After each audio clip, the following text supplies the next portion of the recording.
God, it feels good to be back. Guys, I know, I'm sorry. I've been gone for the last 2 weeks. I was celebrating my wedding anniversary, and I also had a small medical procedure to take care of. But I am back now, and I know that nobody got to vote for the last 2 weeks on Battle of the Brands, so this is what I'm going to do. I'm going to give Raw the victory for 2 weeks ago, and Smackdown the victory for last week. But now, it's time to find out who gets the big win when you guys vote on it, as In the Ring starts now.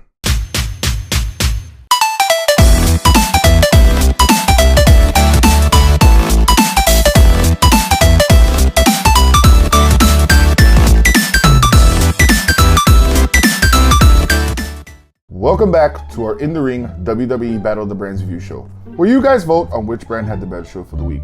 I'm your host, Rich Diaz. Now let's talk wrestling. It's time for Battle of the Brands. Monday Night Raw opened up this past week with Roman Reigns coming down to a chorus of boos as usual, and the fans start chanting, "We want Strowman," which then brought out Braun Strowman, who beat up Roman Reigns to a thunderous ovation and threw him inside an ambulance, getting ready for their ambulance match at Great Balls of Fire. Now my thing is this. The last couple of weeks, if you've been watching, Roman's been really heelish and dickish. Not that the dickish part is anything new, but he's been very heelish in his promos.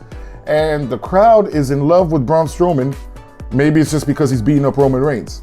Could it be that they're switching places? Sasha Banks is your new #1 contender for the Raw Women's Championship after defeating Nia Jax in a gauntlet match. Now, the only thing I didn't understand here was Nia wrestled the whole match, the whole half-hour long match, and didn't get blown up or anything, just to get beat in the end by Sasha. So she beat all the other competitors but lost Sasha. But this is the match a lot of us wanted to see over the summer, and we're getting it quickly at Great Balls of Fire. Bliss and Sasha for the championship.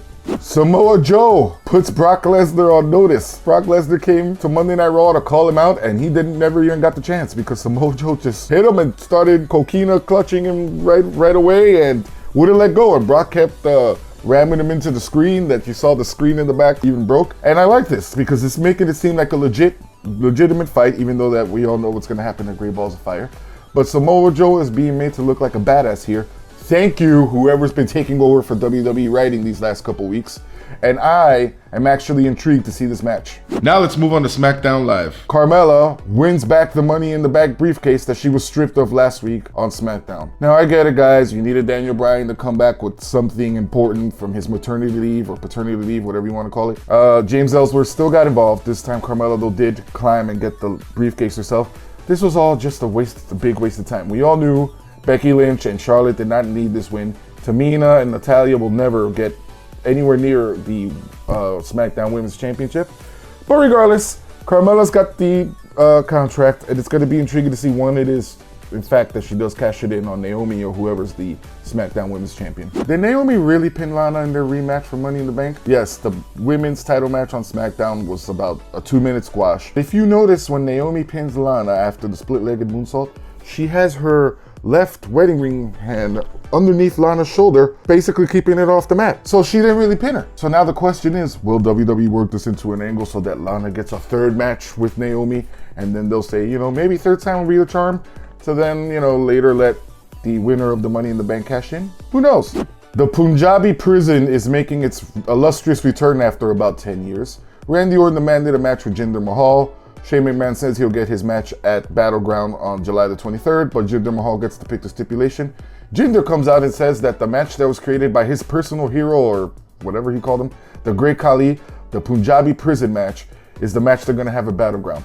Now, quick note here. There's been 2 Punjabi prison matches, to my understanding. The first one, Khali never even participated in, and the second one he lost. So, could Jinder break the streak and finally be the first Punjabi to win a match designed for Punjabis? We'll soon find out at Battleground. So which brand had the better show for the week? Raw or SmackDown? Cast your vote in the comment section below. Just enter Raw or SmackDown and we reveal which brand had the most votes in next week's segment. Now it's time for my 2 cents. Miz TV this week featured the entire Ball family, and this segment, if it was put together to absolutely make no sense and make everyone involved look like fools, bravo WWE, bravo. It's because of bullshit like this that people tune away and don't watch Raw anymore, don't watch WWE programming anymore. Why do we have idiots like the Balls family, the Balls, on Raw making fools of themselves? We'll never know. And then to top it all off, Hulk Hogan's out of the Hall of Fame for saying the N-word, and little 15-year-old LaMelo says the N-word repeatedly on live television. And nobody's gonna do anything about that, right? God, you gotta love Vince, you gotta love WWE. I'm done with this.